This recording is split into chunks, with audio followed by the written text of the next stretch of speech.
राजनेताओं के बाद अगर देश में किसी को सबसे ज्यादा भ्रष्ट माना जाता है तो वो हैं बड़े बिजनेस टाइकून्स। लेकिन ऐसे माहौल में भी भारत का एक ऐसा बिजनेस साम्राज्य है जिसके परिवार के किसी भी सदस्य के खिलाफ भारत में कभी भी कोई नेगेटिव कमेंट्स नहीं सुनी जाती, जिसके बारे में आपने जरूर सुना होगा, लेकिन शायद इसकी पूरी कहानी नहीं जानते होंगे। एक छोटे से सपने से शुरू हुआ सफर आज एक विशाल साम्राज्य बन चुका है। मैं बात कर रहा हूँ टाटा समूह। आज आपको लगभग हर सेक्टर में उनके प्रोडक्ट्स दिखेंगे, जैसे कि टाटा के कार्स, टाटा के कपड़े, टाटा के नमक, टाटा की चाय। इसके अलावा Tata steel, Tata power, Tata consultancy services. यकीन नहीं होगा दोस्तों, टाटा ग्रुप में 100 से भी ज्यादा कंपनियां हैं। आज टाटा भारत की सबसे बड़ी कंपनियों में से एक है, ये तो हम सभी जानते हैं। लेकिन क्या आप जानते हैं इस सफलता के पीछे 200 साल की कड़ी मेहनत और लगन छिपी हुई है। आज हम आपको बताएंगे कि कैसे एक छोटे से सपने ने भारत का सबसे बड़ा बिजनेस साम्राज्य बनाया।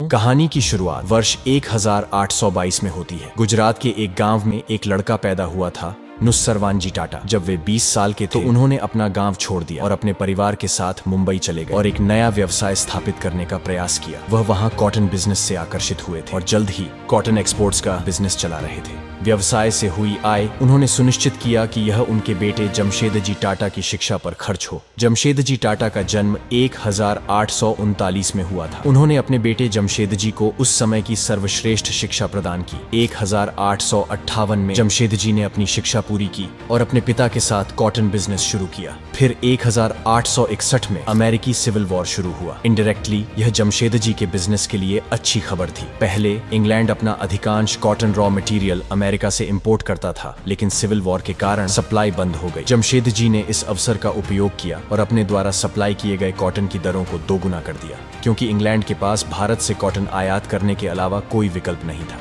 इस दौरान उन्होंने अपना ऑफिस लंदन में स्थापित किया और वहां से काम किया। उन्होंने अगले 4 वर्षों तक भारी मुनाफा कमाया, लेकिन 4 साल बाद अमेरिकी सिविल वॉर समाप्त हो गया और अमेरिका से सप्लाई फिर से शुरू हो गई। लेकिन तब तक जमशेदजी बिजनेस के बारे में बहुत कुछ समझ चुके थे और उन्होंने 1874 में जमशेदजी ने नागपुर में अपनी पहली कॉटन मिल फैक्ट्री स्थापित की। यह कॉटन बिजनेस से आगे बढ़ने और कॉटन प्रोडक्शन बिजनेस में प्रवेश करने का उनका पहला अनुभव था। जब आप एक नया व्यवसाय शुरू करते हैं तो आपको नई समस्याओं का सामना करना पड़ता है। उन्होंने देखा कि नागपुर में इस कपास मिल में काम करने वाले मजदूर बहुत आलसी थे। लगभग 20% श्रमिक हर दिन अनुपस्थित रहते थे, हफ्तों की छुट्टी लेते थे।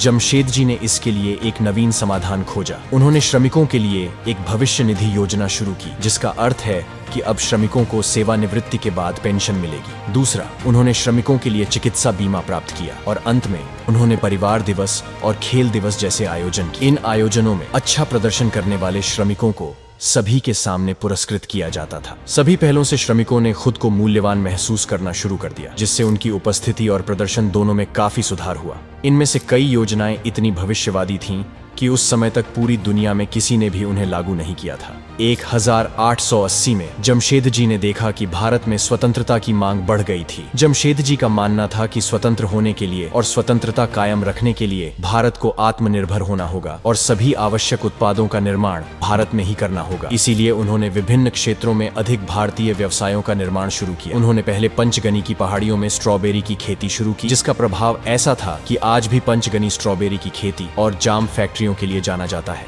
जमशेदजी ने यह भी देखा कि बेंगलोर और मैसूर का मौसम फ्रांस के समान है, इसलिए उन्होंने फ्रांस में पैदा किए गए रेशम के कीड़े भारत लाए। उन्होंने बेंगलोर और मैसूर में जमीनें खरीदी, टाटा सिल्क फार्म संगठन शुरू किया और स्थानीय किसानों से रेशम के कीड़ों का प्रजनन करवाया। उनकी इस पहल के माध्यम से ही भारत को मैसूर सिल्क और बेंगलोर मैसूर सिल्क साड़ी जैसे लोकप्रिय उत्पाद मिले। जमशेदजी को अपने होम टाउन बॉम्बे से बहुत लगाव था और उन्होंने मुंबई के कला घोड़ा इलाके में ए वॉटसन होटल देखा। नाम से यह बहुत प्रसिद्ध होटल था। समस्या बस इतनी थी कि यहाँ सिर्फ अंग्रेज ही प्रवेश कर सकते थे और बोर्ड को इस तरह से लटकाया जाता था कि भारतीयों और कुत्तों को अनुमति नहीं थी। इस नस्लवाद का जवाब देने के लिए जमशेदजी टाटा ने वॉटसन से भी बड़ा और भव्य होटल बनाने का फैसला किया।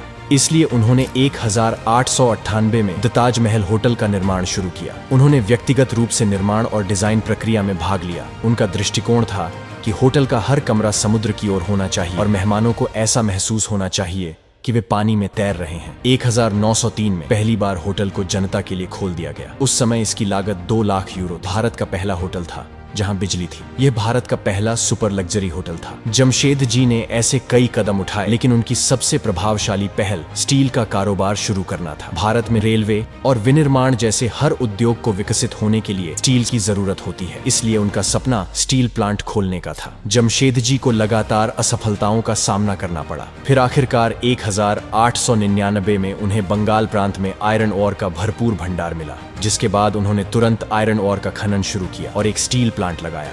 लेकिन दुर्भाग्य से जमशेद जी खुद भारत में स्टील बनते नहीं देख पाए, क्योंकि 1904 में 65 साल की उम्र में उनका निधन हो गया। जमशेद जी का विजन और सपने इतने बड़े थे कि उनके जीते जी उन्हें पूरा करना संभव नहीं था।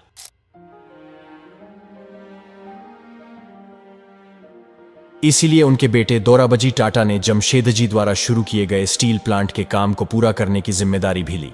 1907 में उन्होंने एक लिमिटेड कंपनी की स्थापना की और स्टील प्लांट के लिए 23 करोड़ रुपए का आईपीओ घोषित किया। उस समय स्वदेशी आंदोलन के चलते करीब 8000 लोगों ने इसमें निवेश किया था। कंपनी का नाम Tata steel and iron company यानी टिस्को रखा गया और आखिरकार 1912 में टिस्को ने पहला स्टील बनाया। 1914 में प्रथम विश्व युद्ध शुरू हुआ। उस समय ब्रिटिश साम्राज्य को स्टील की बहुत जरूरत थी, इसलिए टाटा स्टील देश में स्टील की सबसे बड़ी सप्लायर बन गई। टाटा के स्टील का इस्तेमाल ब्रिटिश टैंक बनाने के लिए किया गया, साथ ही हथियारों और रेलवे ट्रैक के लिए भी। दरअसल प्रथम विश्व युद्ध के दौरान एक ब्रिटिश राजनेता का एक मशहूर कथन है कि टाटा स्टील ने हमें बचाया, क्योंकि उनके स्टील की गुणवत्ता इतनी अच्छी थी कि जब इन टैंकों पर बम गिराए गए तब भी वे इन टैंकों को भेद नहीं पाए। इसके बाद टाटा स्टील का नाम और भी लोकप्रिय हो गया। प्रथम विश्व युद्ध की समाप्ति के बाद टाटा स्टील ने ग्रेट ब्रिटेन में बहुत मजबूत प्रतिष्ठा बना ली थी। जमशेद जी का मानना था कि भारत साइंटिफिक रिसर्च और शिक्षा के मामले में पश्चिमी देशों से बहुत पीछे चल रहा है। वह भारत में एक ऐसा इंस्टीट्यूट स्थापित करना चाहते थे जो विश्व स्तरीय शोधकर्ता और वैज्ञानिक तैयार करे। इसलिए दोराबजी टाटा ने मैसूर के महाराजा की मदद ली और 1909 में बेंगलोर में भारतीय विज्ञान संस्थान की स्थापना की। नोबेल पुरस्कार विजेता सीवी रमन IISc के पहले निदेशक बने। बाद में IISc ने भारत के पहले सुपर कंप्यूटर परम और भारत के पहले स्वदेशी विमान हंसा के विकास में महत्वपूर्ण योगदान दिया। जमशेद जी ने बिजली उत्पादन के लिए एक जल विद्युत संयंत्र का भी सपना देखा था। इस परियोजना में गोवा महाराष्ट्र सीमा पर स्थित दूध सागर जलप्रपात का उपयोग करके बिजली उत्पन्न की जानी। दोराबजी ने 7000 श्रमिकों को शामिल किया और आर्टिफिशियल लेक्स, बांध और चैनल बनाए। संयंत्र 1911 में तैयार था और बिजली उत्पादन शुरू हो गया। मुंबई की कई मिलें और व्यवसाय इस पावर प्लांट से बिजली प्राप्त करना शुरू कर दिया और आज हम इस कंपनी को टाटा पावर के नाम से जानते हैं। दोराबजी के नेतृत्व में टाटा समूह का व्यवसाय कई गुना बढ़ गया था। दोराबजी टाटा का निधन 1932 में हो गया। दोराबजी टाटा के बाद परिवार का एक युवा सदस्य JRD टाटा 1938 में टाटा समूह के अध्यक्ष बने। JRD टाटा फ्रांस में पले बढ़े। वह वहां के लाइसेंस प्राप्त पायलट। उनके उड़ान के जुनून को व्यापक रूप से जाना जाता है और इसलिए उन्होंने भारत की पहली एयरलाइन टाटा एयरलाइंस की स्थापना की। JRD टाटा 1925 में व्यवसाय में शामिल हुए। उन्हें हमेशा विमानन में बहुत रुचि थी, इसलिए 1932 में उन्होंने टाटा एविएशन सर्विसेज शुरू की। यह एयरलाइन भारत की पहली एयरलाइन बनी जिसने यात्री और कार्गो परिवहन सेवाएं प्रदान की। इसकी पहली उड़ान JRD टाटा द्वारा उड़ाई गई थी, जिसके बाद वे भारत के फर्स्ट कमर्शियल पायलट बने। अध्यक्ष बनने के बाद JRD टाटा ने देखा कि भारत को सोडा ऐश और कास्टिक सोडा जैसे आवश्यक रसायनों को विदेश से आयात करना पड़ता था। ये ऐसे रसायन थे जो glass, cloth, soap and detergent जैसे आवश्यक उत्पाद बनाने के लिए बहुत महत्वपूर्ण थे। वह चाहते थे कि ये रसायन भारत में ही उत्पादित हों। इसलिए 1939 में उन्होंने गुजरात के मिठापुर शहर में एक रसायन संयंत्र बनाया और इस तरह टाटा केमिकल्स की शुरुआत की, जो आज भी टाटा साल्ट का निर्माण करती है। JRD का सपना अभी भी एयरलाइन व्यवसाय को बढ़ाने का था। द्वितीय विश्व युद्ध के दौरान ब्रिटिश सरकार ने सभी विमानों को जब्त कर लिया था, जिसके कारण टाटा एविएशन सर्विस रातों रात बंद हो गई थी। लेकिन युद्ध समाप्त होते ही JRD ने एयरलाइन व्यवसाय में फिर से उतरने का फैसला किया और इस तरह 1946 में एयर इंडिया की शुरुआत हुई। उनके विमानों का खाना, साफ सफाई और इन फ्लाइट मनोरंजन शीर्ष श्रेणी का था। यहाँ तक कि उनका शुभंकर भी महाराजा था, जो भारतीय आतिथ्य और एयरलाइन के शाही मानकों को दर्शाता था। साथ ही एयर इंडिया हमेशा समय सारिणी के अनुसार चलती थी। इन सब की वजह से एयर इंडिया को न केवल भारत में बल्कि अंतर्राष्ट्रीय स्तर पर भी सर्वश्रेष्ठ एयरलाइनों में से एक के रूप में जाना जाता था। लेकिन तब ऐसा कुछ हुआ जिसने एक ही झटके में उनसे यह एयर इंडिया छीन लिया। स्वतंत्रता के बाद भारत सरकार ने समाजवादी आर्थिक मॉडल अपनाया, जिसका मानना था कि देश के परिवहन जैसे महत्वपूर्ण उद्योगों को सरकार के नियंत्रण में होना चाहिए, ताकि ये उद्योग लाभ के बजाय सार्वजनिक सेवा पर ध्यान केंद्रित कर सके। और इसलिए 1953 में एयर इंडिया का राष्ट्रीयकरण कर दिया गया, यानी सरकार के नियंत्रण में ले लिया गया। राष्ट्रीयकरण के बाद एयर इंडिया का एक दुखद पतन शुरू हुआ। सेवा, समयबद्धता और सुरक्षा प्रभावित हुई, जिससे अंततः एयर इंडिया ने अपना विश्व स्तरीय एयरलाइन का दर्जा खो दिया। लेकिन एयर इंडिया के झटके के बाद भी JRD टाटा ने टाटा समूह को बढ़ाने में कोई कसर नहीं छोड़ी। उन्होंने देखा कि स्वतंत्रता के बाद भी देश में कोई भारतीय कॉस्मेटिक ब्रांड नहीं था, इसलिए उन्होंने लक्मे शुरू किया। लक्मे एक फ्रांसीसी शब्द है जिसका हिंदी में अर्थ लक्ष्मी होता है। JRD ने जानबूझकर इस ब्रांड को भारतीय नाम नहीं दिया। उन्हें पता था कि भारतीय महिलाएं विदेशी ब्रांडों के दीवाने थे। JRD ने जमशेदपुर में एक रेलवे इंजन बनाने का कारखाना भी खरीदा और Tata locomotive and engineering company limited शुरू की, जिसे बाद में टेल्को में बदल दिया गया। यह टेल्को कंपनी जो इंजन और ट्रक बनाती थी, अब टाटा मोटर्स के नाम से जानी जाती है। JRD टाटा की पत्नी की कैंसर से मृत्यु हो गई, जिसके बाद उन्हें लगा कि यह बीमारी किसी को भी हो सकती है और अगर यह किसी गरीब व्यक्ति को हो जाए तो शायद वह इसका इलाज भी नहीं करवा सकता। तब उन्होंने देश में विश्व स्तरीय कैंसर अस्पताल खोला। यहाँ आज भी लगभग 70% का इलाज मुफ्त में किया जाता है।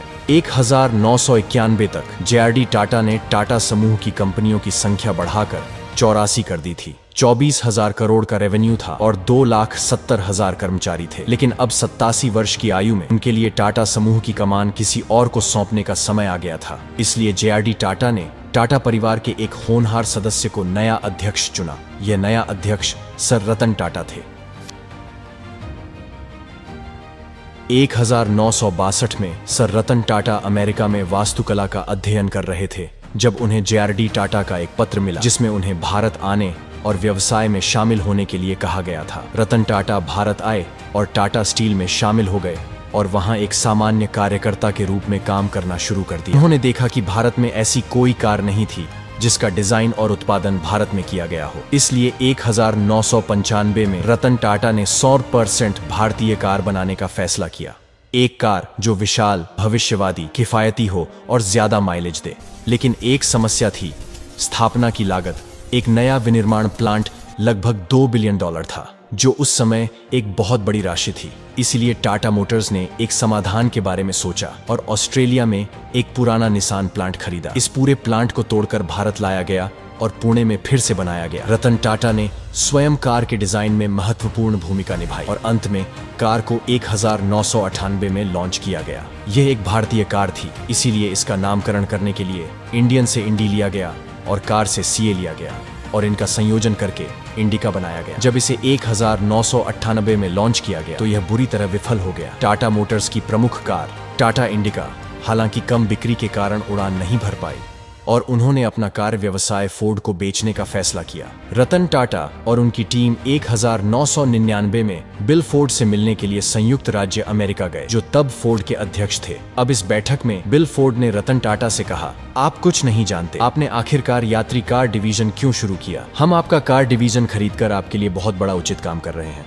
बिल फोर्ड के शब्दों से रतन टाटा बहुत बुरा महसूस करने लगे और अपना सौदा पूरा किए बिना वापस लौट जाते हैं। वापस आने के बाद उन्होंने फैसला किया कि अब हम टाटा मोटर्स नहीं बेचेंगे और अपना कार उत्पादन जारी रखेंगे। इस घटना के ठीक 9 साल बाद स्थिति पूरी तरह से उलट गई। फोर्ड कंपनी जो उस समय चरम पर थी, उसे भारी नुकसान हुआ। वर्ष 2008 था जब $2.3 बिलियन के नकद लेन देन के साथ टाटा मोटर्स ने ब्रांड नहीं खरीदे जो भारी नुकसान में चल रहे थे, बल्कि उन्हें लाभ में बदल दिया और टाटा मोटर्स बेचना चाहते थे। आज यह भारत की तीसरी सबसे बड़ी कार बेचने वाली कंपनी बन गई है। सर रतन टाटा का सपना था कि भारतीय मध्यम वर्ग को स्कूटर से कार में बदला जाए। इसलिए उन्होंने घोषणा की कि वह एक ऐसा वाहन लॉन्च करेंगे जिसकी कीमत केवल 1 लाख होगी। 2009 में अपने वादे को पूरा करते हुए उन्होंने 1 लाख के मूल्य बिंदु पर टाटा नैनो लॉन्च किया, लेकिन दुर्भाग्य से नैनो विफल रही। नैनो का सबसे बड़ा फायदा इसकी कम कीमत थी, लेकिन यह इसका सबसे बड़ा नुकसान भी बन गया। लेकिन टाटा मोटर्स ने इस विफलता से कंज्यूमर बिहेवियर के बारे में बहुत कुछ सीखा, जो आज उनके लाइनअप में देखा जा सकता है। आज टाटा मोटर्स टाटा समूह की सबसे ज्यादा रेवेन्यू कमाने वाली कंपनी बन गई है। अंत में सर रतन टाटा गहराई से चाहते थे कि भारतीय कंपनियां न केवल भारत में बल्कि पूरी दुनिया में कारोबार करें। भारत में अमीर हो या न हो, सम्मान नहीं मिलता है, लेकिन जब अमीर आदमी आम आदमी की तरह रहता है तो उस चीज का सम्मान बहुत से लोग करते हैं। जबकि पूरी दुनिया में लोग सबसे अमीर लोगों की सूची में टॉप करने की कोशिश कर रहे हैं, टाटा सन्स अभी भी कुल कमाई का 66% दान में दे देता है। कुरुन रिपोर्ट 2021 के अनुसार जमशेदजी टाटा 20वीं सदी में पूरे विश्व में सबसे अधिक दान देने वाले व्यक्ति थे और उन्होंने 29,000 करोड़ दान किए थे। एक तरफ इसने बड़ी कंपनियां खड़ी की हैं, तो दूसरी तरफ स्कूल, कॉलेज और अस्पताल भी बनाए हैं। टाटा ग्रुप ने हमेशा अपने निवेशकों, अपने कर्मचारियों, अपने ग्राहकों और अंततः अपने देश को साथ लिया है। और यही कारण है कि आज उन्हें लोगों से सफलता से कहीं ज्यादा सम्मान मिलता है। ये टाटा ग्रुप की कहानी थी। अगर आपको यह वीडियो पसंद आया है तो मेरा सुझाव है कि आप अगला यह वीडियो देखें।